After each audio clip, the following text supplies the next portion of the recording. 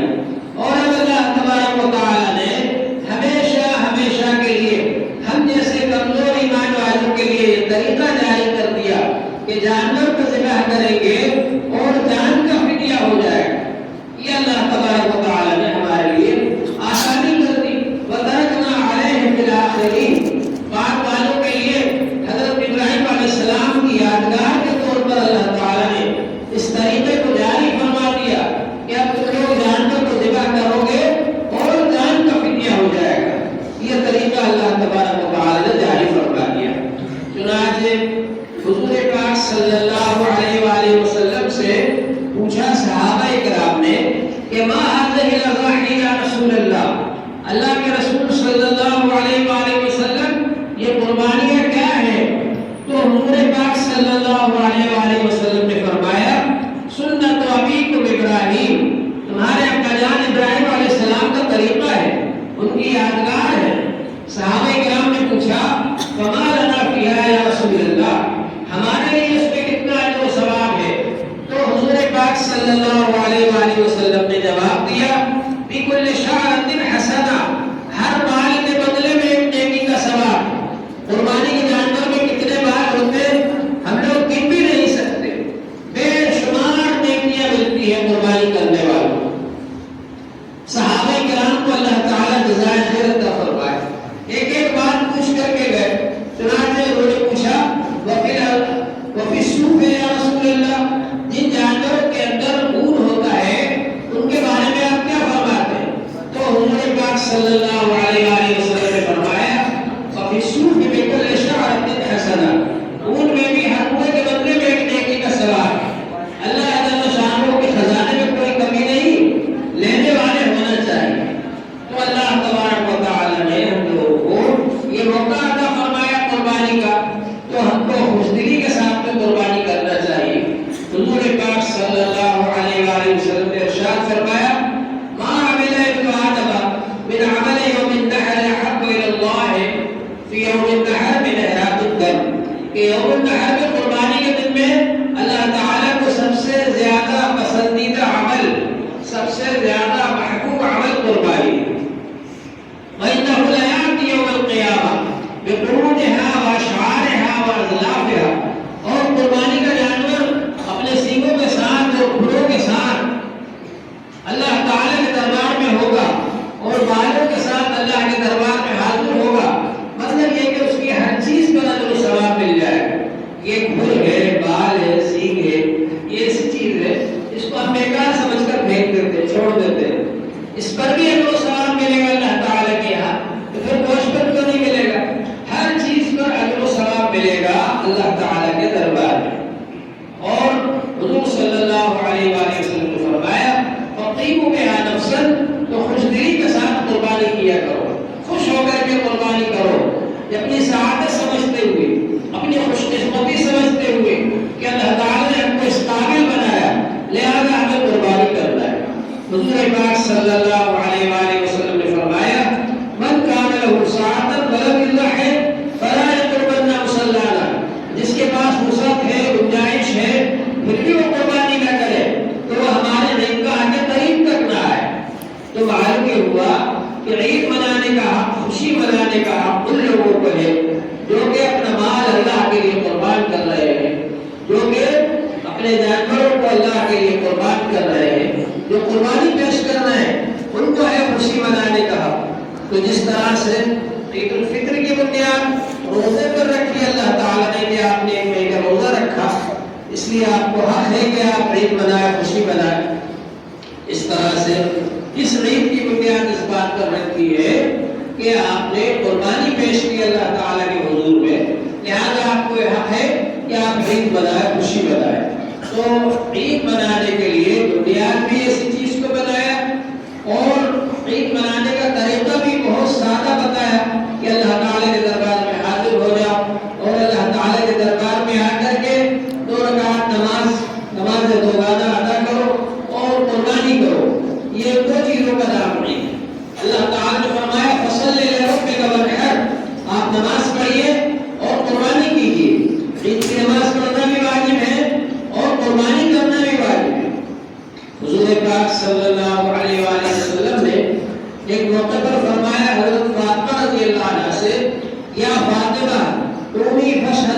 يدك فإنه يغفر لك بأول البقرة من دمها كل ذنب. اے فاطمہ آؤ قربانی کے جانور کے پاس کھڑی ہو جاؤ، اس لیے کہ قربانی کے جانور کا پہلا قطرہ زمین پر گرتے ہی تمہارے سارے گناہوں کی مغفرت کر دی جائے گی.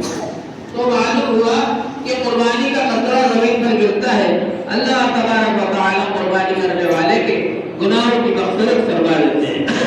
اچھا یہ ہے کہ خود قربانی کرے، اپنے ہاتھ سے ذبح کرے، اور اگر اپنے ہاتھ سے ذبح نہ کرے تو جب ذبح کیا جا رہا ہے اس وقت آ کر وہاں کھڑے ہو جائے، تاکہ ہمارے دل کے اندر جو اس مال کی محبت ہے، اس جانور کی محبت ہے، اس کو قربان کیا جائے. اصل تو اس محبت کو قربان کرانا ہے جو کہ اس سے ہم کو محبت ہو گئی. تو اللہ تبارک و تعالی نے ہم لوگوں کو ایک موقع عطا فرمایا ہے، اس موقع پر اچھا سے اچھا جانور قربان کرے. حضور پاک صلی اللہ علیہ وآلہ وسلم نے ارشاد فرمایا سمنوا ضحایاکم فإنها علی الصراط وقایاکم. موٹے تگڑے جانوروں کو قربان کیا کرو، یہ پرصراط پر سواری کا کام دے گی. تو اچھا سے اچھا جانور قربان کرے جس میں کوئی عیب نہ ہو، لگا نہ ہو، لگا نہ ہو، بہت زیادہ دبلا نہ ہو، اندھا نہ ہو. وہ جن عیبوں کو شریعت نے عیب شمار کیا ہے ان میں سے کوئی عیب اس کے اندر نہیں ہونا چاہیے. خصی ہونا جانور میں یہ عیب نہیں. حضور پاک صلی اللہ علیہ وآلہ وسلم نے 2 مینڈھے 2 دمبے خصی کیے ہوئے قربان کیے ہیں. تو خصی جانور کی قربانی افضل ہے. خصی ہونا یہ عیب نہیں ہے شریعت کی نظر میں، اسلام کے اندر جانور کے اندر خصی ہونا یہ عیب نہیں. تو بہرحال خصی کیا ہوا جانور بکرا یا خصی کیا ہوا مینڈا یا دمبا یہ قربان کر سکتے ہیں، اس میں کوئی حرج کی بات نہیں، بلکہ اس کو افضل قرار دیا کہ اس کا گوشت جو ہے زیادہ صاف ستھرا ہوتا ہے. بہرحال یہ کہ ان سب مسائل کی ہمیں رعایت رکھنا چاہیے. جانوروں کی جو عمریں مقرر کر دی گئی ان کا لحاظ رکھیں. بکرا ہے پورا 1 سال کا ہونا ضروری ہے، بودا ہے بھینس ہے اس کے پورے 2 سال ہونا ضروری ہے. اسی طرح سے اونٹ ہے اس کے پورے 5 سال ہونا ضروری ہے. 5 لوگ گھروں میں باری لگا لیتے ہیں، اس سال اس کی طرف سے قربانی کر دی، دوسرے سال دوسرے کی طرف سے کر دی، تیسرے سال تیسرے کی طرف سے کر دی. تو وہ اس بات کو یاد رکھے کہ قربانی اس پر واجب ہے جس کے پاس 52.5 تولہ چاندی ہے یا اتنا روپیہ ہے 60-62 ہزار روپیے جس کے ذریعے 52.5 تولہ چاندی خرید سکتے ہیں. جن کے پاس اتنا مال ہے ان پر قربانی واجب ہے.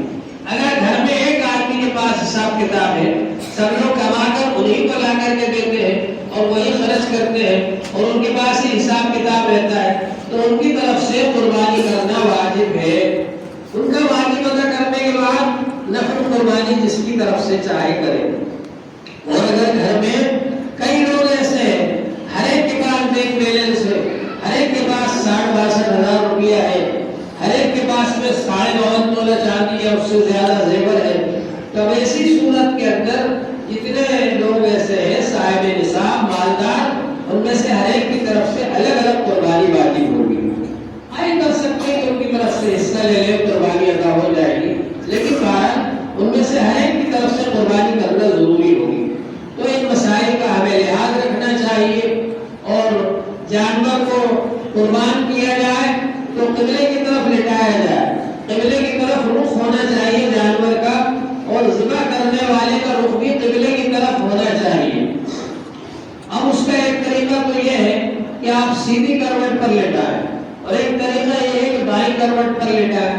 سیدھی کروٹ پر اگر لٹائیں گے تو سر ادھر ہوگا اور رخ ادھر ہوگا، اس طرح سے بھی آپ لٹا سکتے ہیں. اور بائیں کروٹ پر اگر لٹائیں گے تو رخ ادھر ہوگا جنوب کی طرف، اور رخ قبلے کی طرف ہوگا اور سر جنوب کی طرف ہوگا. اس طرح سے بھی لٹا سکتے ہیں آپ. بعض علماء نے فرمایا کہ اس طرح لٹانے میں ذبح کرنے میں آسانی ہوتی ہے، اس لیے کہ جب سر ادھر کر دیا آپ نے بائیں کروٹ پر لٹایا تو اب ایسی صورت میں آپ کے لیے یہ بھی موقع ہے، آسانی ہے کہ آپ اس کے اوپر اپنا پیر بھی رکھ سکتے ہیں اور ایک ہاتھ سے اس کو گلا پکڑ سکتے ہیں اور ایک ہاتھ سے ذبح کر سکتے ہیں. اس طرح سے آپ کے لیے آسانی ہے اس کے اندر. تو بائیں کروٹ پر لٹانے میں زیادہ آسانی ہے. مسئلہ ہے اتنا زیادہ سخت نہیں ہے کہ فرض واجب ہو، یہ آداب میں سے ہے، مستحبات میں سے ہے۔ اگر اس کے خلاف بھی کہیں جگہ چھوٹی ہے یا کوئی دشواری ہے تو جس طرح سے آپ چاہے نکالیں، لیکن اس کی کوشش کریں کہ اس کا رخ قبلے کی طرف ہو، چاہے دائیں کروٹ پر لٹائیں یا بائیں کروٹ پر لٹائیں۔ جو آدمی ذبح کر رہا ہے اس کے لیے ضروری ہے بسم اللہ اللہ اکبر پڑھنا، یہ ضروری ہے ذبح کرنے والے کے لیے بسم اللہ اللہ اکبر پڑھنا، یہ ضروری ہے، اس کے بغیر جانور حلال نہیں ہوتا ہے۔ بسم اللہ اللہ اکبر پڑھے بغیر اگر چھری چلا دی تو جانور حلال نہیں ہوگا، تو بسم اللہ اللہ اکبر پڑھنا ضروری ہے۔ اور اگر ادھر سے ایک آدمی چھری پکڑے ہوئے اور ایک اور آدمی نے اسی چھری پر ہاتھ رکھ لیا تو اس کے لیے بھی ضروری ہے وہ بھی بسم اللہ اللہ اکبر پڑھے۔ اگر کوئی ٹانگ پکڑے ہوئے اس کے لیے ضروری نہیں ہے، لیکن جو چھری پر دوسرے آدمی نے بھی اگر ہاتھ رکھ لیا اس کے لیے بھی ضروری ہے کہ وہ بھی بسم اللہ اللہ اکبر پڑھے۔ یہ اس طرح کی جتنے مسائل ہیں ان تمام مسائل کا ہم کو لحاظ رکھنا چاہیے۔ اللہ تبارک و تعالیٰ کا فضل و کرم ہے کہ اس نے ہم لوگوں کے موقع عطا فرمایا ہے۔ ماشاء اللہ، اللہ تعالیٰ آپ سب حضرات کو عید مبارک فرمائے، اور اس گوشت کے 3 حصے کرنا چاہیے، بہتر ہے۔ ایک حصہ اپنے گھر میں غریبوں کو کھلائیں اور ایک حصہ رشتہ داروں کو، دوستوں کو بانٹ دیں اور ایک حصہ غریبوں کو بانٹ دیں۔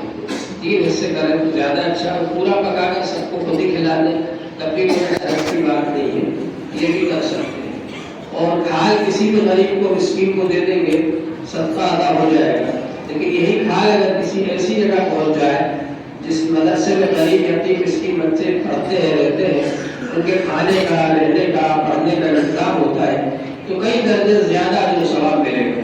ایک تو غریب مسکین کی خدمت کا ثواب ملے گا، اور دوسرے یہ کہ دین کی خدمت کا ثواب ملے گا، تیسرے یہ کہ دین پھیلانے کا ثواب ملے گا، اور وہ صدقہ جاریہ ہوگا۔ صدقہ جاریہ اس کو کہتے ہیں جو ہمارے مرنے کے بعد بھی اس کا جو ثواب ہم کو ملتا رہے گا۔ انسان جب مر جاتا ہے، اذا مات الانسان انقطع عنہ عمله، اس کا عمل ختم ہو جاتا ہے، پھر وہ کام نہیں کر سکتا، کوئی نیک کام نہیں کر سکتا ہو، الا من ثلاثۃ، مگر 3 چیزیں ایسی ہیں کہ مرنے کے بعد بھی اس کا جو ثواب ملتا رہتا ہے۔ الا من صدقۃ جاریہ، ایک تو صدقہ جاریہ ہے، یہ مسجد بنوا دی، مدرسہ بنوا دیا، صدقہ جاریہ ہے، جس نے ایک اینٹ بھی دی، جس نے ایک پیسہ بھی دیے، ہمیشہ ہمیشہ اس کو اجر و ثواب ملتا رہے گا۔ اور علم ينتفع به، یا علم چھوڑ کر کے جائیں تو علم جب تک باقی رہے گا اجر و ثواب ملتا رہے گا۔ تو آپ جو حضرات اپنے بچوں کو حافظ بنا رہے ہیں، عالم بنا رہے ہیں، قاری بنا رہے ہیں، مفتی بنا رہے ہیں، قاضی بنا رہے ہیں، جب تک وہ بچے دین کی خدمت کرتے رہیں گے ان کو اجر و ثواب ملتا رہے گا۔ ایک حافظ صاحب نے ایک بچے کو حافظ بنایا، انہوں نے 2 کو حافظ بنایا، انہوں نے 4 کو بنایا، انہوں نے 10 کو بنایا، جب تک یہ سلسلہ چلتا رہے گا۔ شروع میں ایک بچے کو جنہوں نے حافظ بنایا اس کو بھی اجر و ثواب ملتا رہے گا، اور اس بچے کے حافظ بننے میں جن لوگوں نے مدد کی، تعاون کیا، چندہ دیا، ان سب کو اس کا اجر و ثواب ملتا رہے گا۔ اور ولد صالح یدعو له، یا نیک اولاد چھوڑ کر کے جائیں، وہ نیک اولاد جب تک باقی رہے گی، نیک کام کرے گی، تو اس کا اجر و ثواب آپ کو آٹومیٹک ملتا رہے گا۔ تو یہ صدقہ جاریہ ہے۔ مدرسے کے اندر تعاون کرنا، اگر اپنے یہاں سے کھال، اور اب آج کل کھال کی قیمت نہیں ہے، اس لیے کہتے ہیں بھائی کھال کے ساتھ میں 100-200 روپے بھی مدرسے میں جمع کرنا چاہیے، تو یہ آپ حضرات کی طرف سے تعاون ہوگا، اور ہمیشہ ہمیشہ اس کا جو ثواب آپ حضرات کو ملتا رہے گا۔ اللہ